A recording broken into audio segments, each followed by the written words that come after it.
నామానికి భయంకరంగా మా ఛానల్ చూసిన ప్రతి ఒక్కరు మర్చిపోకండి, లైక్ చేయండి, షేర్ చేయండి, సబ్స్క్రైబ్ చేసుకోండి. అలాగే కింద బెల్ ఐకాన్ క్లిక్ చేయండి. దేవుడు మిమ్మల్ని ఏం చేస్తుందిగా కాదు. షలోమ్. ప్రియమైన దేవుడి యొక్క బిడ్డలారా, మనము కొన్ని భాగాలు వాక్యముల నుండి మనము ధ్యానించుకుంటున్నాం. మొదటి రాజుల గ్రంథము 18వ అధ్యాయము 21వ వచనంలో ఏలియా జనుల యొద్దకు వెళ్ళి ఇలా అంటూ ఉన్నాడు, ఎన్నాళ్ళ మట్టుకు మీరు రెండు తలంపుల మధ్య కనబడదు అని అడుగుతూ ఉన్నాడు. ఏలియా జనుల దగ్గరికి వెళ్ళి వారితో ఈ విధంగా మాట్లాడుతూ ఉన్నాడు.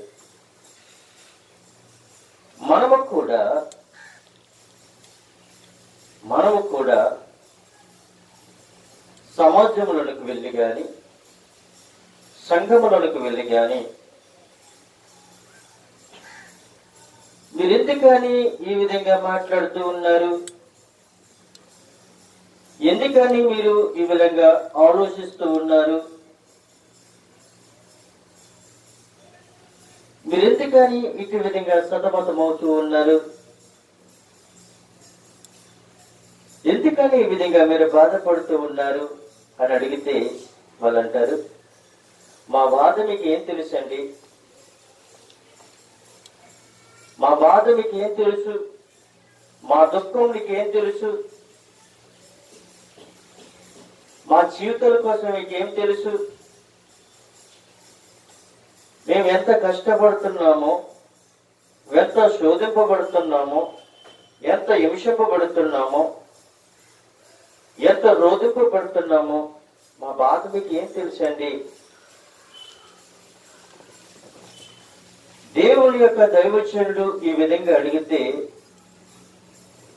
బయట వారు ఇలాగా అంటూ ఉంటారు, మా కోసం ఏం తెలుసు, మీకేం తెలుసు. నిజమే, మానవుడికైతే ఏమీ తెలియదు గాని దైవజనుడికి అన్నీ తెలుసు. ఎందుకో తెలుసా, దైవజనుడు నీ కొరకు ప్రార్థన చేసేవాడు, దైవజనుడు నీ కొరకు కన్నీరు కార్చేవాడు, దైవజనుడు నీ బాధ్యతని తన బాధ్యతగా మార్చుకుని ఉపవాసం ఉండి దేవునికి ప్రార్థన చేసేవాడు. దైవజనుడికి ఏమీ తెలియదు అని అనుకోవటము మీ మూర్ఖత్వం. నేనెంతో కష్టపడి వచ్చానండి, ఎంతో ప్రయాసపడి వచ్చానండి, నన్ను ఈ రోజుని ఎవరు వచ్చి నన్ను పలకరించలేదండి అని అనుకోవటము తప్పు. ఎందుకని అనంటే, నిన్ను ఎంతమంది వచ్చి పలకరించినా, నీ దగ్గరికి ఎంతమంది వచ్చి నిన్ను ఆహ్వానించినా, ఎంతమంది నీ దగ్గరికి వచ్చి నిన్ను పిలిచి ఈ విధంగా మాట్లాడినా, నీ బాధలు తీర్చేవారు మానవులు కాదు. నీ బాధలు తీర్చేవాడేనా, నీ చింతలు తీర్చేవాడేనా, నీ మనసుని నిర్మూలపరిచేవాడు ఎవరు అనంటే ప్రభువైన యేసుక్రీస్తు. యేసుక్రీస్తు నీలోకి రావడానికి నువ్వు ఇష్టపడాలి. యేసుక్రీస్తును నీ మనసులోనికి నువ్వు ఆహ్వానించాలి.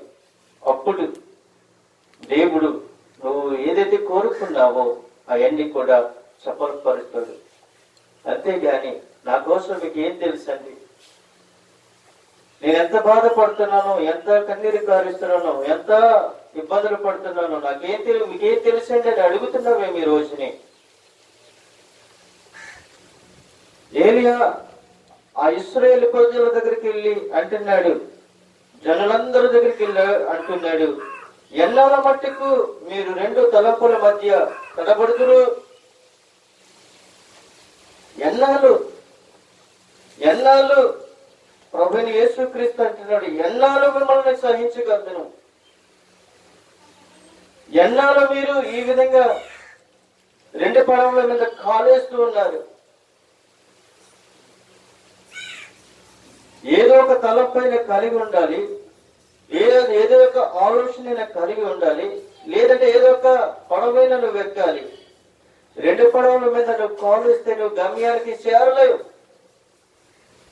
రెండు పడవల మీద కాలేస్తే నువ్వు గమ్యానికి చేరలేవు. ఎందుకో తెలుసా? నువ్వు చేరవలసింది, నువ్వు గమ్యానికి చేరవలసింది, నువ్వు గమ్యానికి చేరవలసింది ఎక్కడికో తెలుసా? దేవుని యొక్క మందిరంలోనికి నీవు నడిచినట్లయితే నీ గమ్యము యేసయ్యే నడిపిస్తాడు.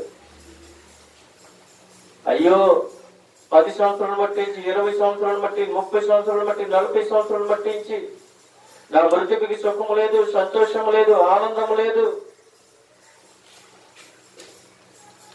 అని ఏడుస్తున్నావా? యేసయ్య అంటున్నాడు, మనుషుల దగ్గర ఏడవడము కాదు, మనుషులు వస్తే ఏడవడము కాదు, అధికారులు వస్తే ఏడవడం కాదు, వేరే వేరే వాళ్ళు వచ్చి నీ దగ్గరికి వచ్చి కూర్చున్నప్పుడు నువ్వు ఏడవడం కాదు. నువ్వు ఏడ్చేది, నువ్వు కన్నీరు కార్చేది బయటి వారి దగ్గర కాదు. నువ్వు దేవుని యొద్ద నువ్వు కన్నీరు కారిస్తే నీ కన్నీరే దేవుడు ఆనంద బాష్పాలుగా మార్చగలడు. నువ్వు ఏడ్చిన కన్నీరు ఆనంద బాష్పాలుగా మార్చగలడు. ఆనంద బాష్పాలుగా మార్చాలి అంటే రెండు తలుపుల మధ్య మనం నిలబడకూడదు. రెండు తలుపుల మధ్య మనం నిలబడకూడదు. ఏదో ఒక తలుపు మధ్య నిలబడాలి. ఒంటి మీద నిలబడిన తర్వాత ఒంటి మీద నిలబడిన తర్వాత మనం కిందికి దిగాలో ఒంటి మీద నిలబడాలో ఒక్కసారి మనకు మనమే పరిశీలించుకోవాలి. అందుకే ఏరియా జనుల దగ్గరికి వచ్చి ఎన్నాళ్ళ మట్టుకు మీరు రెండు తలుపుల మధ్య కనబడుతున్నారు? యెహోవా దేవుడైతే ఆయనను అనుసరించండి. ఏరియా అంటున్నాడు ప్రజలతో, యెహోవా దేవుడైతే ఆయనని అనుసరించండి.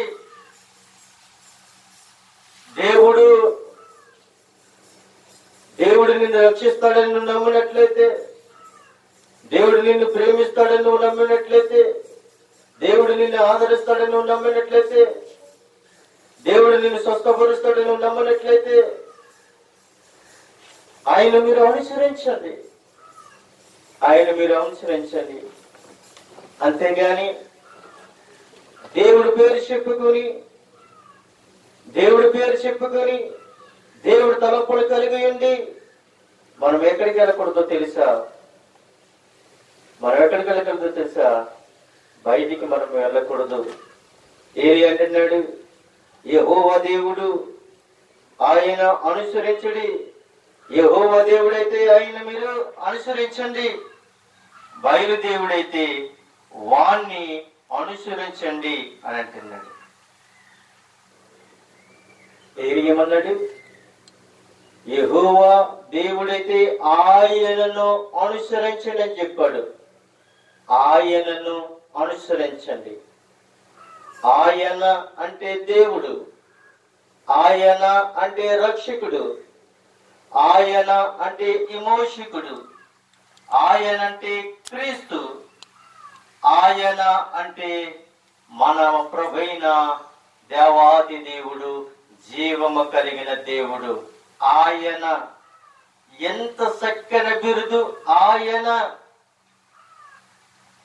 అంటే మన ఆయన కాదండి. మన ఉదాహరణగా చెప్పుకున్నట్లయితే మన సమాజంలో తన భర్తని మా ఆయన అని అంటారు. మా ఆయన,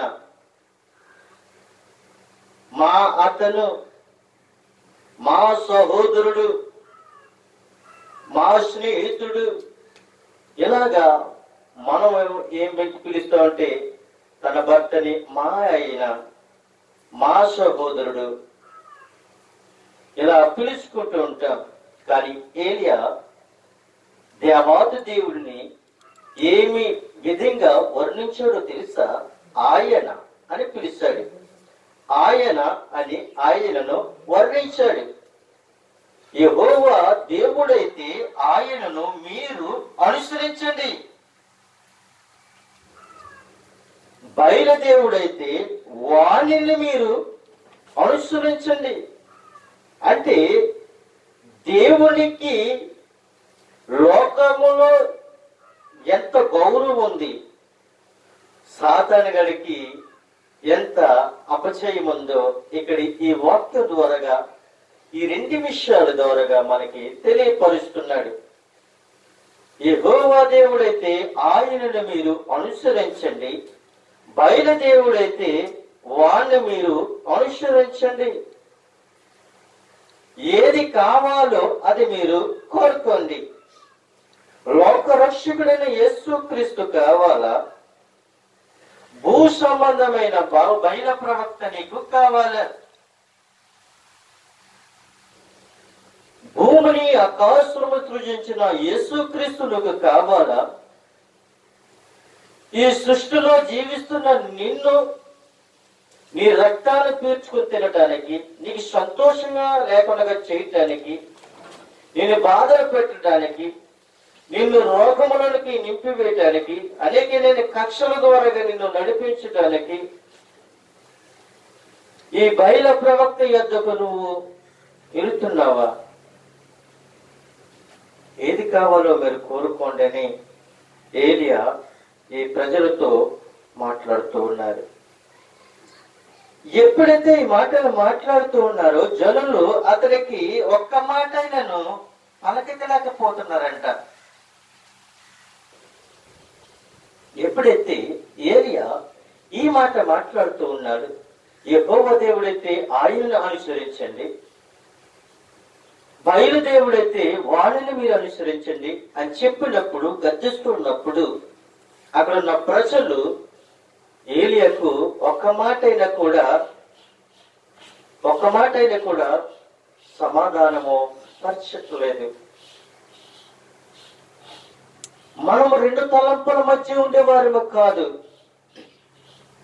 రెండు తలంపుల మధ్య ఉండేవారు మాత్రము కాదు. డివైడ్ అయిపోమంటున్నాడు దేవుడు. యేసుక్రీస్తు డివైడ్ అయ్యింది.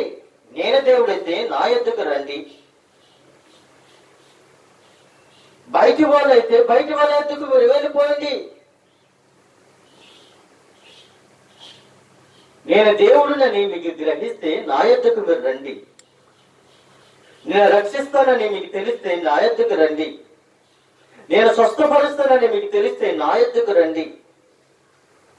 బాధల నుండి, కష్టము నుండి, విమోచన నుండి మేము తప్పిస్తానన్న ఆలోచన మీకుంటే నా యొద్దకు రండి.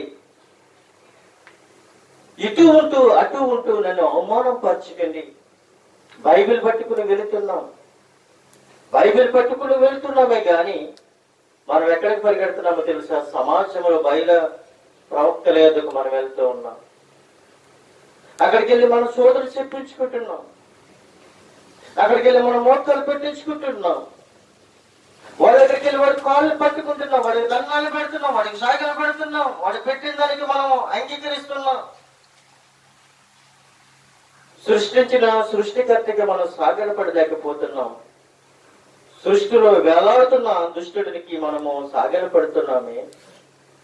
ప్రియమైన దేవుని యొక్క బిడ్డలారా, పరిశుద్ధాత్మ దేవుడు ఏలియా ద్వారాగా మనందరికీ బయలుపరుస్తున్నారు. ఎన్నాళ్ళ మట్టుకు మీరు రెండు తలంపుల మధ్య తడబడుతూ ఉన్నారు.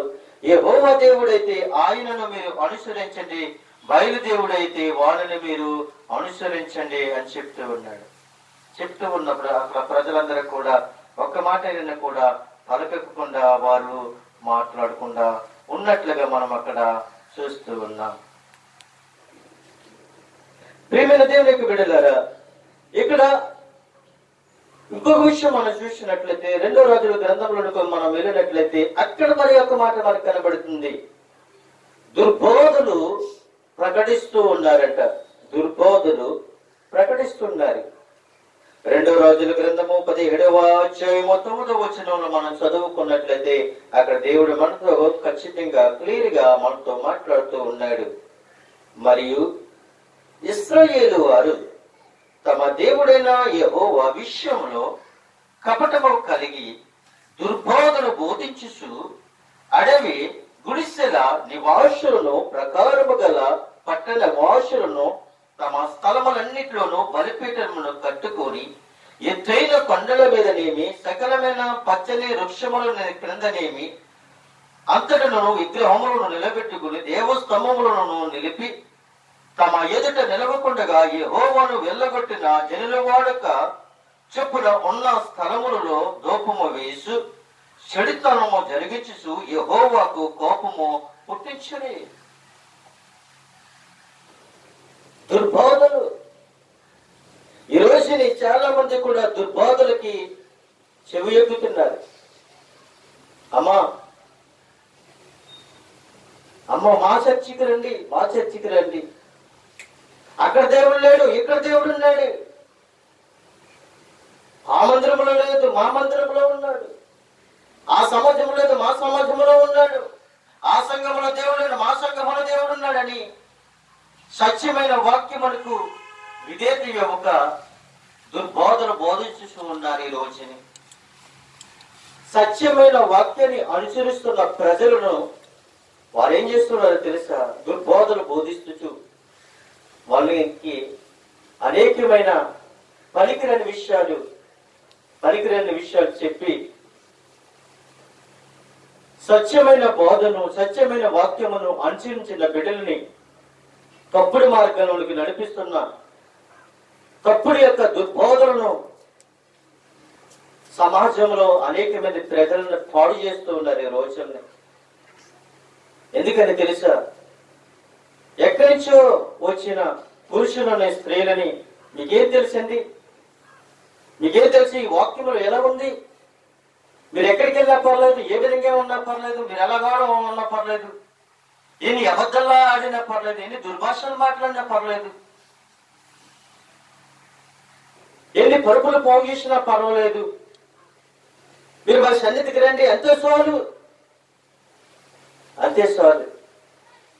మీరు ఎన్ని పాపములు చేసినా, ఎన్ని దోషములు చేసినా, ఎన్ని నరహత్యలు చేసినా, ఎన్ని అబద్ధాలు ఆడినా మీరు మా మందిరానికి రండి, దేవుడు మమ్మల్ని క్షమిస్తాడు.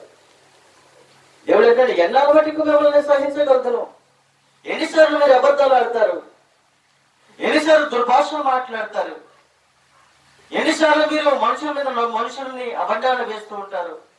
ఆవిడ మంచిది కాదు, అతను మంచిది కాదు, ఆడి కుటుంబం మంచిది కాదు, ఈడి కుటుంబం మంచిది కాదు, వీడి గ్రామం మంచిది కాదు, ఆడి గ్రామం మంచిది కాదు. చెప్పుకున్న మనమే మంచోళ్ళం కాదు. ఈ రోజు చెప్పుకోవాల్సింది ఏంటంటే ఆడి మంచిది కాదు, ఈడి మంచిది కాదు అని మనం చెప్తే మనమే మంచోళ్ళం కాదు. వాడి కోసం తప్పుడుగా మనం బోధిస్తే, వాడి కోసం తప్పుడుగా మనం మాట్లాడితే, వాడి కోసం మనం తప్పుడుగా ప్రసారం చేస్తే మనము తప్పుడు వాళ్ళము, మన దుర్భాషలు మాట్లాడే వాళ్ళము, ఎదటి వాడి మీద తప్పుడు ముప్పులు వాడు మనమే తప్పుల్లోనికి దిగజారిపోతున్నాం. ప్రియమైన దేవుని యొక్క బిడ్డలారా, దుర్బోధలు బోధిస్తూ ఉన్నారు. ఇక్కడికి వచ్చి మన దుర్బోధలు బోధించే వరకు కాదండి. దేవుడి యొక్క స్వరూపము కలిగి ఉన్న మనము, దేవుడి యొక్క ఆలోచన కలిగి ఉన్న మనము, దేవుని యొక్క భయభక్తులు కలిగి, విశ్వాసం కలిగి, నమ్మకము కలిగి, దేవుని యొక్క రాకడ సమయంలో ఎత్తబడి సంఘంలో ఉండాలని మనం కోరుకుంటే మన నోటంట ఎటువంటి మాటలు గాని, మన చూపుల్లో గాని, ఆలోచనలు గాని, నడవడికలు గాని, శాతంలో గాని ఎటువంటి తప్పుడు పనులు మనం చేయం. ఎటువంటి దుర్బోధలు మనం వినం. ఎందుకో తెలుసా? వాక్యము సత్యమై ఉన్నది, వాక్యము జీవమై ఉన్నది, వాక్యము వెలుగై ఉన్నది. వాక్యమైనే మనము పరిశోధించాలి, వాక్యమే మనం వినాలి, వాక్యమే మనం ధ్యానించాలి, వాక్యమే మనం చదవాలి. ఇది చదివినప్పుడు, ధ్యానించినప్పుడు సర్వసాక్ష్యంలోనికి మనల్ని ఈ వాక్యం నడిపిస్తుంది. ఎవరో చెప్పి మనం చెప్తే మనం వినవలసిన అవసరం లేదు. దేవుడు నీకు మంచి జ్ఞానం ఇచ్చాడు, మంచి ఆలోచన ఇచ్చాడు, మంచి మాటనిచ్చాడు, మంచి తలపునిచ్చాడు. దుర్బోధన వినమని ఎవరు కూడా నీకు చెప్పవలసిన అవసరం లేదు. ఎవరో దుర్బోధన బోధించేటప్పుడు అది వాక్యములో ఉన్నదో లేదో పరిశీలించుకోవాలి. నువ్వు అంతేగాని వాక్యములో లేని మాటలు, దైవ గ్రంథములో లేని మాటలు, పరిశుద్ధమైన గ్రంథములో లేని మాటలు నువ్వు వింటున్నవి మీరు వచ్చినాయి. విని వ్యక్తిగా నువ్వు ఉండకూడదని పరిశుద్ధాత్మ దేవుడు మాట్లాడుతూ ఉన్నాడు. ఇంకొక విషయం మనం చూసినట్లయితే పరిశుద్ధాత్మ దేవుడు మనతో మాట్లాడుతూ ఉన్నాడు. ప్రియమైన దేవుని యొక్క బిడ్డలారా, ఆయన సర్వశక్తిమంతుడైన దేవుడు, సర్వాధికారి, సర్వసృష్టికర్త ఆయన. ఇప్పటి వరకు దుర్బోధలు మనం వింటూ ఉన్నాం. దుర్బోధలు వినేవారం కాదు మనము. దేవుని యొక్క వాక్యం వినేవారుగా ఉండాలని నేను దేవుని యొక్క మాటగా తెలియజేస్తూ ఉన్నాను. ఇంకొక విషయం చూసినట్లయితే ప్రజలు ఏమై ఉన్నారంటే కల్పన కథలకి చెవి యొక్కుతున్నారంటే ఈ రోజుని. ప్రజలకు వాక్యము కాదు కావలసింది, దేవుని యొక్క దర్శనం కాదు, దేవుని యొక్క ఆత్మ కాదు, దేవుని యొక్క పరిశుద్ధాత్మ కాదు, కల్పన కథలకు కావాలి, కల్పన కథలకు కావాలి. చూడండి, 2 తిమోతి రాసిన పత్రిక 4వ అధ్యాయము 4వ వచనంలో మనం చూసినట్లయితే, చదివినట్లయితే, మీరు కూడా తీయండి, మీరు కూడా బైబిల్ తెరవండి. ఇలా సొంత మాటలు కావు, గ్రంథములు ఉన్న మాటలు మీకు నేను బయలుపరుస్తున్నాను. సమాజంలో ఉన్న మనుషులు ఎలా ఉన్నారో, ఏ విధంగా జీవిస్తూ ఉన్నారో, ఎలా నడుచుకుంటున్నారో, దేనికి చెవులు యొక్కుతున్నారో, ఈ తిమోతి సంఘానికి అపోస్తలుడైన పౌలు ఈ విధంగా రాసి బయలుపరుస్తున్నాడు. చూడండి, 2 తిమోతికి రాసిన పత్రిక 4వ అధ్యాయం 4వ వచనంలో మనం చదువుకున్నట్లయితే, సత్యమునకు చెవునివ్వక కల్పన కథల వైపు తిరిగి కాలము వచ్చును అంటున్నాడు. అపోస్తలుడైన పౌలు తిమోతికి రాసిన సంఘానికి ఈ విధంగా తెలియపరుస్తున్నాడు. నిజమే, ఆ సంఘములు ఎలా ఉన్నారేమో, సత్యమునకు చెవి ఇవ్వకుండా ఉన్నారేమో, సత్యమునకు చెవునివ్వకుండా ఉన్నారేమో. వాళ్ళ కల్పన కథలకు తిరుగులాడవచ్చు సమయం వచ్చింది. కల్పన కథలు ఈ రోజుని ఎవరో చెప్పిన మాటలు ఎవరెవరో చెప్పిన మాటలు మనం వింటున్నాం. దేవుని యొక్క మందిరంలోకి వెళ్తున్నాం, కానీ సత్యమైన మందిరంలోకి వెళ్తలేదు. సత్యమైన వాక్యం చెప్పే మందిరంలోకి మనం వెళ్ళలేదు, కానీ కల్పన కథలు చెప్పుకునే మందిరంలోకి మనం వెళ్తున్నాం. ఎవరో మహాతల్లి ఖరీదైన చీర కట్టుకుని వచ్చి మందిరంలో కూర్చుంటే, అమ్మని సారీ మరి ఖరీదెంత, నువ్వు వేసుకున్న ఆభరణము ఖరీదెంత, నువ్వు వేసుకున్న చెప్పుల ఖరీదెంత, నువ్వు తింటున్న భోజనము ఖరీదెంత, నువ్వు పడుకునే మంచము ఖరీదెంత, నువ్వు తాగుకున్న నీరు ఖరీదెంత. ఇలాగా వాళ్ళకి పనికిరాని మాటలు, మందిరములకి వెళుతున్నారు కానీ పనికిరాని మాటలు మాట్లాడుకుంటున్నారు. పనికొచ్చే మాటలు కాదు. రెండోది ఏంటో తెలుసా, కల్పన కథలు దేవుని యొక్క దైవజనులు కావచ్చు, ఎవరైనా కావచ్చు, సువార్తను ప్రకటించేవాడు కానీ ఎవరైనా కావచ్చు, దేవుని యొక్క వాక్యాన్ని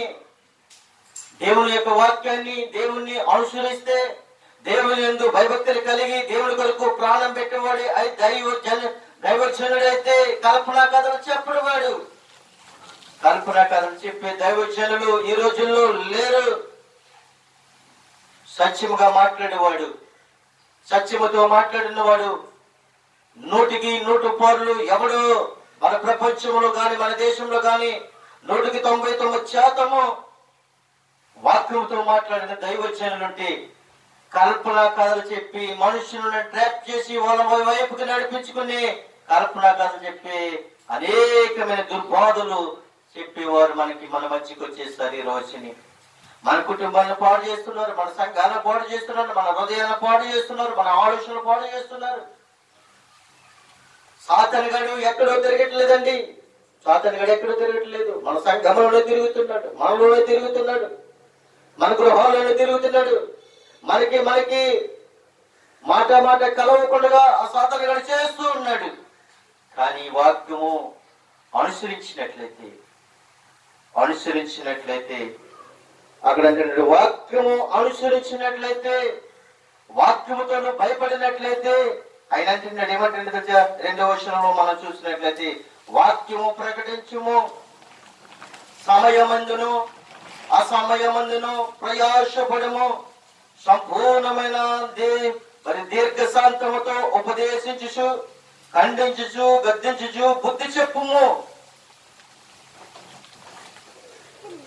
నిజమైన దైవజనుడైతే, భక్తి గల దైవజనుడైతే, రోషం కలిగిన దైవజనుడైతే దేవుని యొక్క వాక్యం చెప్పినప్పుడు ఆ వాక్యం నీకు తగిలితే దేవుడు నాతో మాట్లాడుతూ ఉన్నాడని నీ హృదయాన్ని మార్చుకోవాలి. అందుకే అంటున్నాడు దైవజనుడు ఏమై ఉండాలంటే ఖండించేవాడిగా ఉండాలి, బుద్ధి చెప్పేవాడిగా ఉండాలి, గద్దించేవాడిగా ఉండాలని ఇక్కడ చెప్తూ ఉన్నాడు. అయితే గాని అలా చెప్పకుండా, బుద్ధి చెప్పకుండా, ఖండించకుండా, ఏమి చెప్పకుండా మనం వదిలిపెట్టేసినట్లయితే వాళ్ళు ఏమైపోతారో తెలుసా? 3వ వచనంలో ఎందుకనగా జనులు హితబోధను సహింపక దురద చెవులు గలవారై తమ స్వకీయ దురాశలకు అనుకూలమైన బోధనలను తమ కొరకు పోగు చేసుకుంటున్నారంట. వాళ్ళు కాళ్ళే సమాజంలో ఇక్కడికి వద్దండి, ఇక్కడైతే మా పాస్టర్ గారికి అన్నీ తెలుసు, మా గ్రామంలో మా పాస్టర్ గారికి అన్నీ తెలుసు, ఎందుకంటే మా గ్రామంలో మేము ఏం మాట్లాడుతున్నామో, ఏం నడుచుకుంటున్నామో, ఎలా మాట్లాడుకుంటున్నామో, ఏం ఆలోచన కలిగి ఉన్నారో మా పాస్టర్ గారికి తెలుసు అండి, అన్ని తెలుసు. అందుకే మేము ఈ మందిరానికి రాము, వేరొక మందిరానికి వెళ్ళిపోతున్నాం. మన బ్రతుకు తీరం లేదు, మన స్థితి తీరం లేదు, మన ఆలోచన తీరం లేదు. నువ్వు ఎక్కడికి వెళ్ళినా నువ్వు దుర్బోధలకి వెళ్తున్నావే గాని సత్యమైన వాక్యానికి నువ్వు వెళ్ళలేకపోతున్నావని పరిశుద్ధాత్మ దేవుడు మాట్లాడుతూ ఉన్నాడు. మరి ఒక మాట చూసుకుని నేను ముగించాలని ఆశపడుతూ ఉన్నాను. హెబ్రీయులకు రాసిన పత్రిక 6వ అధ్యాయం 6వ వచనంలో మనం చూసినట్లయితే ఆయన అంటున్నాడు, తప్పిపోయిన వారు దేవుని కుమారుని మరలా సిలువ వేసు ఆయనను అవమానపరుస్తున్నాము అని అంటున్నారు. చూడండి, తప్పిపోయిన వారు ఒకప్పుడు దేవునిలో ఉన్నారు, వాక్యం అంటే తెలుసు, పాటలు ఎలా పాడాలో తెలుసు, సాక్ష్యాలు ఎలా చెప్పాలో తెలుసు, దర్శనాలు ఎలా పొందుకున్నారో తెలుసు, స్వస్థతలు ఎలా పొందుకున్నారో తెలుసు, దేని వల్ల వీరు ఆరోగ్యంగా ఉన్నారో వారికి తెలుసు. కానీ దుర్బోధలు ఎప్పుడైతే వచ్చినాయో, దుర్బోధలు ఎప్పుడైతే విన్నారో, ఆ సంఘంలోంచి బయటికి వెళ్ళిపోయిన తర్వాత వారేమైపోయారో తెలుసా? వారు త్రోవ తప్పిపోయారంట. త్రోవకు తప్పిపోయి దేవుని కుమారుని మరలా సిలువ వేయిసు ఆయనను అవమానపరుస్తున్నారు. యేసుక్రీస్తును మనం ఏం చేస్తున్నాం? అవమానపరుస్తున్నాం. యేసుక్రీస్తు ఏం చెప్పాడు? తండ్రి యొక్క కుమారు యొక్క పరిశుద్ధాత్మ నామములోనికి వెళ్ళి మీరు బాప్తిసం పొందండి అని చెప్పాడు. ఖచ్చితంగా క్లియర్ గా చెప్పాడు. కానీ ఇప్పుడు వచ్చిన దుర్బోధలు ఏంటో తెలుసా? మీరు బాప్తిసం పొందవలసిన అవసరం లేదు, బాప్తిసము పొందవలసిన అవసరం లేదు, బాప్తిసం పొందవలసిన అవసరం లేదు. ఎందుకో తెలుసా? మీరు ఎప్పుడైతే విశ్వసించారో, ఎప్పుడైతే దేవుని మందిరంలో అడుగు పెట్టారో అప్పుడే మీరు దేవుని కుమారులు అయిపోయారని దుర్బోధలు బోధిస్తూ ఉన్నారు.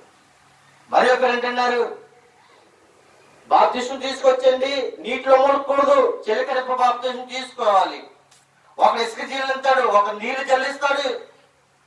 ఇలాగా మనుషులకి అతకకుండగా దుర్బోధలు బోధించి సత్యమైన వాక్యములోంచి బయటికి లేకుండా వెళ్ళిపోయి సాతాను సంబంధమైన వాక్యాలన్నీ కూడా వారికి చూపిస్తూ దేవుని యొక్క మందిరములో నుండి వారిని ఎక్కడికి తీసుకెళ్లిపోతున్నాడంటే నరకానికి తీసుకుని వెళ్ళిపోతూ ఉన్నాడు. ఆయన అంటున్నాడు, ప్రియమైన దేవునికి బిడ్డలారా, ఏప్రిల్కి రాసిన పత్రిక 6వ అధ్యాయము 6వ వచనము మనం చూసినట్లయితే దేవుని దివ్య వాక్యమును రాబోయే ఒక సంబంధమైన శక్తుల ప్రభావమును అనుసరించిన తరువాత తప్పిపోయిన వారు తమ విషయములో దేవుని కుమారుణ్ణి మరలా సిలువ వేయుచు బహాటముగా ఆయన అవమానపరుచుతున్నారు. కనుక మారు మనసు పొందినట్లు అట్టి వారిని మరలా నూతన పరుచుట అసాధ్యం అంటున్నారు. తప్పిపోయిన వారు మళ్ళీ నూతన పరుచుకోవటము అసాధ్యం. ఒక్కసారి నీతి యథార్థమైన వాక్యములను నువ్వు బలపడిన తర్వాత, ఎప్పుడైతే దుర్బాధలకు నువ్వు అలవాటు పడి, ఇక్కడ కాదని వేరొక చర్చిలో మాకు సంతోషం ఉంది, వేరొక చర్చిలో నిజమే, వేరొక చర్చిలో సంతోషం ఉంది. ఎందుకో తెలుసా? పనికిరాని వారు వేలాది మంది అంటారు. పనికిరాని వారు చర్చిలో వేలాది మంది అంటారు. పనికొచ్చిన చర్చిలో వాక్యము వినేవారు, సత్యముతో మాట్లాడిన వారు 10 మంది ఉంటారు. పనికిరాని వారు వేలాది మంది ఉన్న వారి కంటే పనికొచ్చిన వారు 10 మంది ఉంటే శ్రేష్టం అంటున్నారు. గోధుమ గింజ ఒక్క గింజే, కానీ విస్తారమైన కొమ్మలు ఇచ్చి విస్తారమైన గోధుమ పంటని ఇస్తుంది. కానీ గోధుమ పంట చాలా శాశ్వతమైనది, చాలా విలువైనది. నిజమే, బంగారము శాశ్వతమైనదే, కానీ బంగారం శాశ్వతమైందని బంగారం మనం తినలేమే. బంగారము శాశ్వతమే, కానీ బంగారము ప్రతిరోజు భోజనం తిన్నట్లుగా మనం తినలేమే. బంగారాన్ని మెడలో వేసుకుంటాం కానీ బంగారాన్ని మనం తినేవారం కాదు. మన యేసయ్య బంగారము కంటే శాశ్వతమైన వాడు. ఆ శాశ్వతమైన వాడు పరిశుద్ధాత్మ దేవుడు మనలోనికి ఆహ్వానించినట్లయితే నీ బ్రతుకు మారుతుంది, నీ స్థితి మారుతుంది, నీ నడవడిక మారుతుంది, నీ ఆలోచన మారుతుంది, నీ జీవితమే మారిపోతూ ఉంది. అందుకే ఆయన అంటున్నాడు, నేనే మార్గం సత్యం జీవమై ఉన్నాను, నా ద్వారాగా నేను తప్ప తండ్రి యొక్క రాజ్యానికి వెళ్ళేవారు ఎవడనూ లేడు అని అంటున్నాడు. ప్రియమైన దేవుని యొక్క బిడ్డలారా, ఇక్కడ కొన్ని విషయాలు మనం చూసాం. యెహోవా దేవుడైతే ఆయనను అనుసరించండి, బయలుదేవుడైతే వాళ్ళని మీరు అనుసరించండి అని చెప్తూ ఉన్నాడు. మరి ఒక మాట మనం చూసుకున్నట్లయితే, రెండో మాట మనం చూసినట్లయితే, ఇశ్రాయేలు వారు దుర్బోధలు బోధించు ఉన్నట్లుగా అక్కడ మనకి కనబడుతూ ఉంది. మూడో విషయం మనం చూసినట్లయితే, ఇక్కడ సత్యములకు చెవ్వనివ్వక కల్పనా కథల వైపు తిరుగులాడుతూ వచ్చిస్తున్నారు అని చెప్తూ ఉన్నాడు దేవుడు. నాలుగోదిగా మనం చూసినట్లయితే, తప్పిపోయిన వారు దేవుని కుమారుణ్ణి మరలా సిలువ వేస్తూ ఆయనను అవమానపరుస్తూ ఉన్నారని ఈ 4 విషయాల్లో దేవుడు మనతో ఖచ్చితంగా మాట్లాడుతూ ఉన్నాడు. నిజమే, యెహోవా దేవుడైతే ఆయనని మాత్రమే ఆరాధించండి, ఆయన కనపరచండి, లోకరక్షకుడు నా రక్షకుడేనని ఎవరైతే అంగీకరిస్తారో వాళ్ళే దీర్ఘాయుష్మంతులు అవుతారని